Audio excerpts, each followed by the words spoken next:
Ltn special feature. Now today we're going to feature the National Environmental Management Authority, or Nema if you like it, and we want to know the deep understanding on what Nema does in the country. And to help us with this, we have Mamo Moru, who is the Director General of Nema. Many thanks for joining us. Thank you. My official name is Mamo Boru Mamo. Mamo Boru Mamo. Thank you. Now who is Mr. Mamo Boru Mamo? Good. He's a Kenyan, an environmentalist, and I've been working with Nema for the last 17 years. I grew through the ranks up to the position of Director General. For work, Nema is a regulator. We have basically two mandates. One is supervision and coordination of all environmental issues in our country. And our second mandate, we are the principal instrument of government when it comes to implementation of all environmental policies in our country. And I think we've been doing that pretty well as an authority. We have challenges, but we are doing quite well as an authority. Thank you. Because Lolwe TV, we diverse deep into the local communities so that the local Mwananchi would want to know what Nema does in the country. First of all, when was Nema formed? Nema was established by an Act of Parliament called Environmental Management and Coordination Act of 1999, which was revised also in 2015. And this is the act that established Nema, 2nd July 2002. And we opened offices in all the 47 counties currently. So we interact with local communities.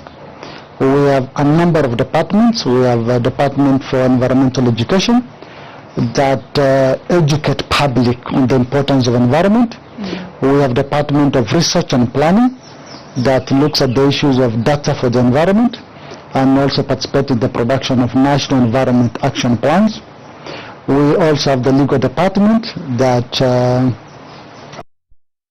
if you really destroy environment and then you are arrested, then they're the ones to prosecute some of the cases through the ODPP. Then we also have the department of other service department like finance, department of finance administration. We also have corporate communications and others. So as an authority, as I said, we are representing all the 47 counties. We have county directors of environment, and we have environmental inspectors in all those counties. I had forgotten a big department called Department of Compliance and Enforcement. That is the engine of the authority. They ensure that they enforce the provisions of the Environmental Management and Coordination Act of 1999. They are the ones to ensure that you comply with the provisions and also enforce. Speaking about enforcing, I want to talk about the plastic ban that Nema, you guys authorized in 2017. How do you speak about the plastic ban up to now? Thank you for that question. I think as a country we've done very well in terms of implementation of the plastic ban, which came into force in 2017, August 2017. Before the ban, as a country, we had a lot of challenges. The ban was informed by a scientific data.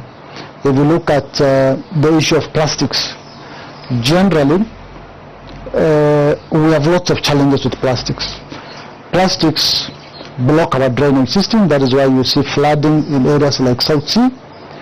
The same can also be ingested livestock, and in the rumen of livestock it blocks the rumen of a cow or any other animal or even wildlife, and also marine pollution.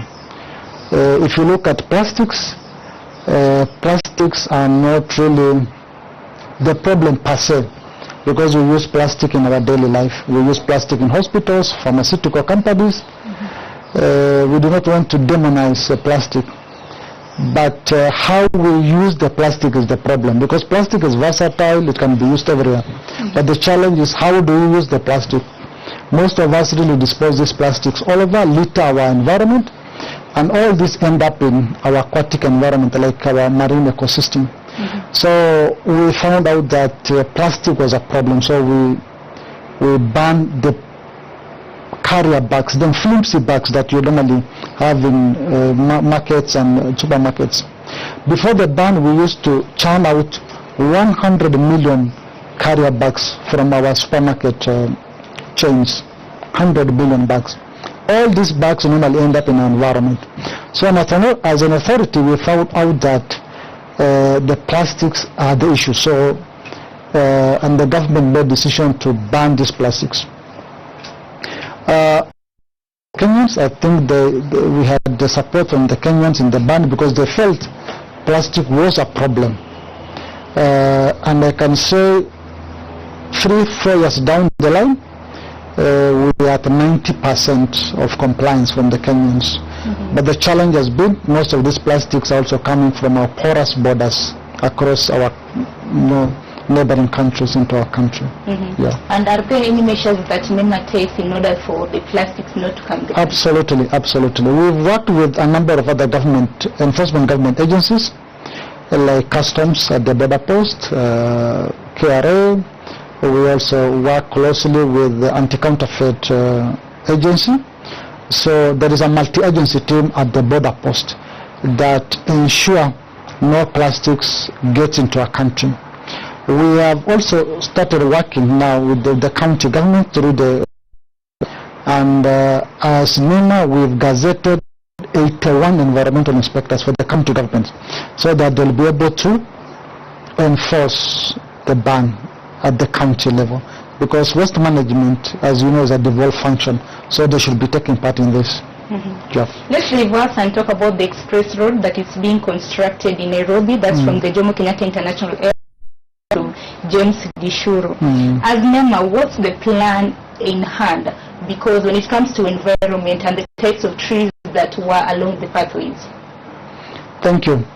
I think when the expressway was developed, was designed, it was a legal requirement that the project to what we call environmental and social impact assessment, and the project proponent Kenya did the report. It was submitted, and in the report they had clearly identified impacts, potential impacts of this project on the environment. In addition to the potential impacts, they had proposed appropriate mitigation measures, including how they will handle the trees along the highway. So when we review these reports, we ensure that those mitigation measures can be properly implemented. And also, they produce what we call Environmental Management and Monitoring Plan, EMPP, so that as they undertake the project, they'll be able to monitor the road and give us response on how best they will mitigate any impact on the environment.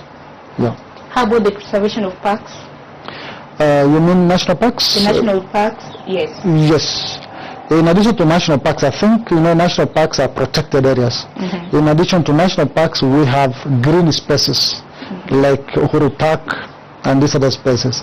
So they have to be considered when you are doing, because we do not allow as an authority for the road to pass through the national park or green spaces.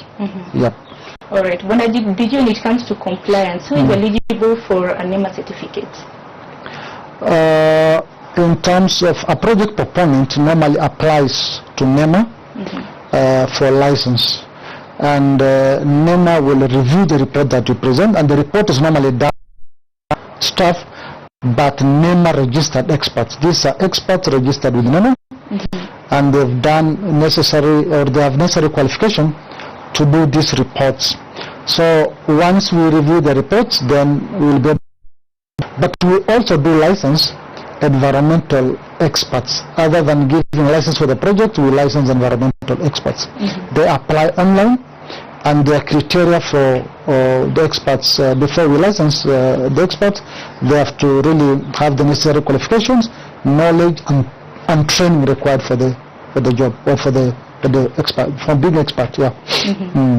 Maybe as we almost concluding the interview, like Lolwe TV, the local Monanchi, the Wamamas down there in Mashinani, they're the ones who normally, like a great percentage of them watch Lolwe TV. Yes. So maybe like in a simplified way, the functionality of Nema to them in the society, what impact does it create? Now, for the common mwananchi, you know, our constitution, people call it green constitution. It has given us a right to live in a clean, healthy and secure environment. And this is for the first time that we had put this in our constitution. To the common mwananchi, you have that right. But these rights comes with responsibility. It is the responsibility of each and every mwananchi to ensure that you enhance the quality of environment. For example, you can clean your house, but you're not expected just to throw the litters out. You are supposed to manage your waste at the household level. For example, just having a small reused bins. Just put the waste in the bin instead of throwing it out. As a country, unfortunately, we have this throw-away culture. Everybody wants to throw things out. Even from a moving matatu, you throw things out and expect, what is the Nema doing? But who is the generator? You are the generator of the waste. You should take responsibility for that waste. You don't expect a Nema to go to the villages to pick the waste. We are regulator. We will sensitize, we will educate the public, but it is the responsibility of each and every country to take responsibility for your waste, because hii ni mazingira yetu, uhai wetu na ni wajibu wetu. And then in a way, Bwana DG, I don't know whether you know or you are aware of this, we still have plastic bags in this country. I agree with you. How do they find their way in Kenya? When I started, I told you our borders are porous. When we ban the plastic, I think most of those machines got itself to neighboring countries, or people move it to neighboring countries, and from there through the buses or other means of transport gets into our cities. But currently we are also working with the Directorate of Criminal Investigation. We are doing what we call intelligence-based enforcement. We do intelligence, then follow it up with enforcement. Yeah. All right. The 4 major steps that are involved in environmental assessments. For example, when you have a project, the first thing you need to do is to get a consultant, you know, Nema registered expert, so that a consultant undertakes the report for you.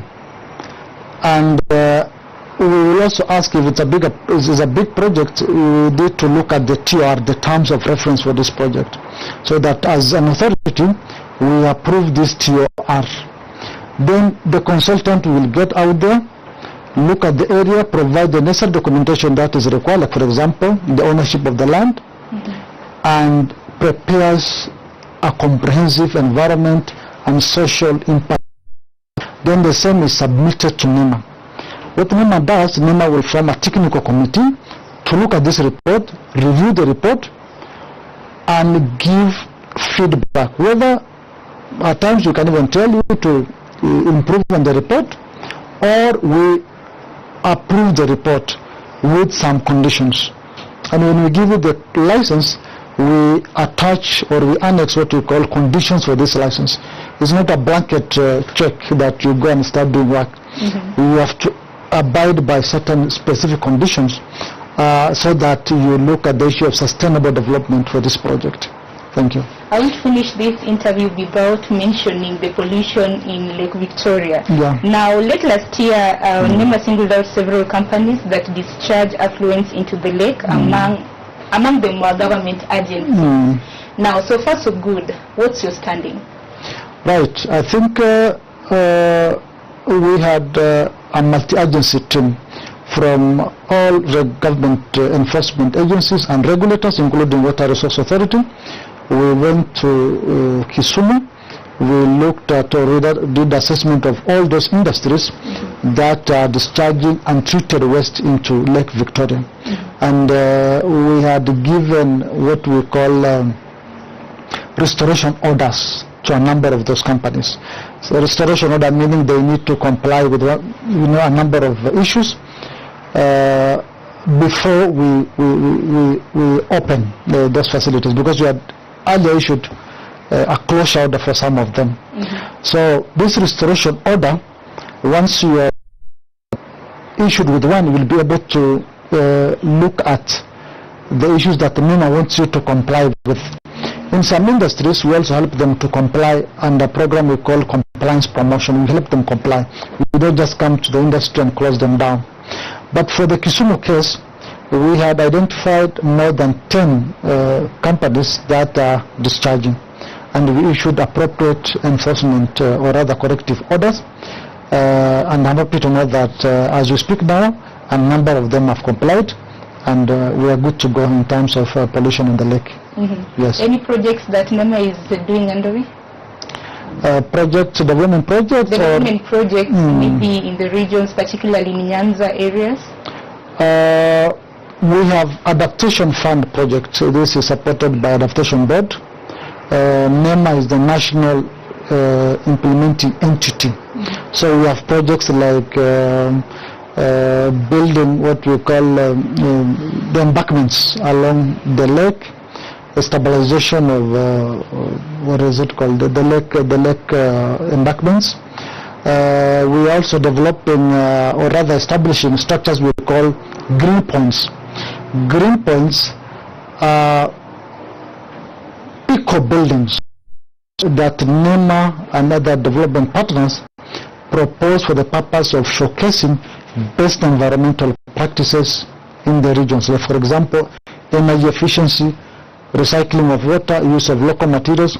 These are the centers that we are developing in our country, countrywide.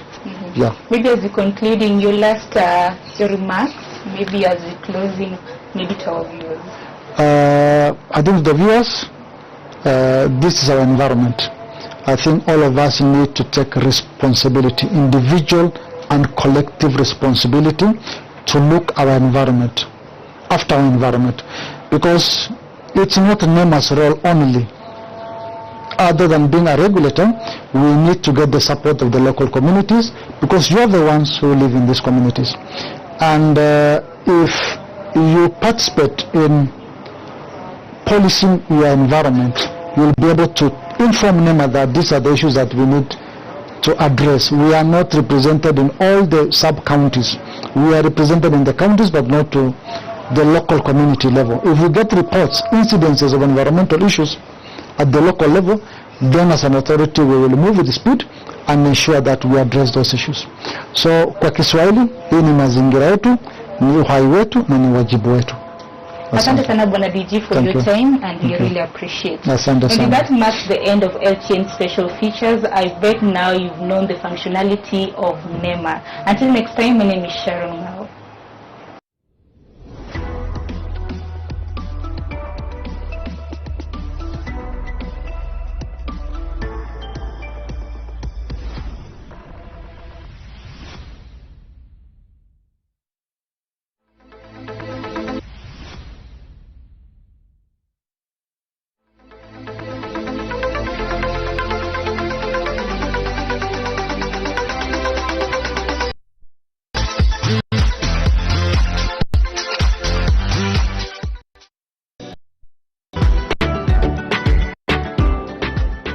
Colors of India brings you the biggest Dubai Asia shopping festival at the Aga Khan Hall in Kisumu, starting from the 25th of February to 7th of March.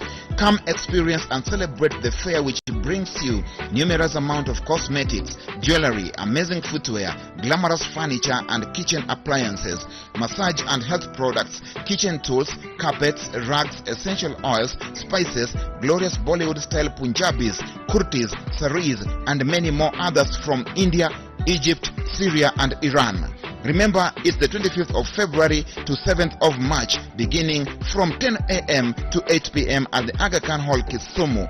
Come one, come all. Entry is free.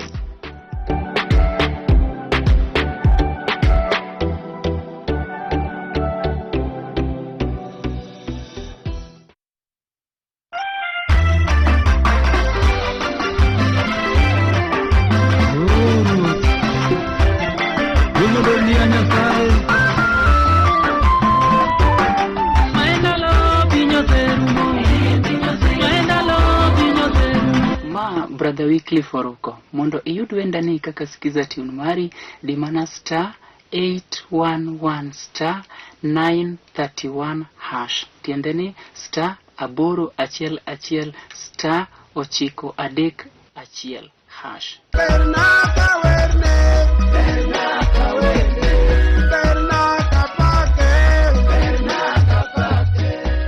Mondo iyudi wer manyien mar Mumbo Jakadongo mowero ni ber kitiyo ne ruoth di mana *811*412#.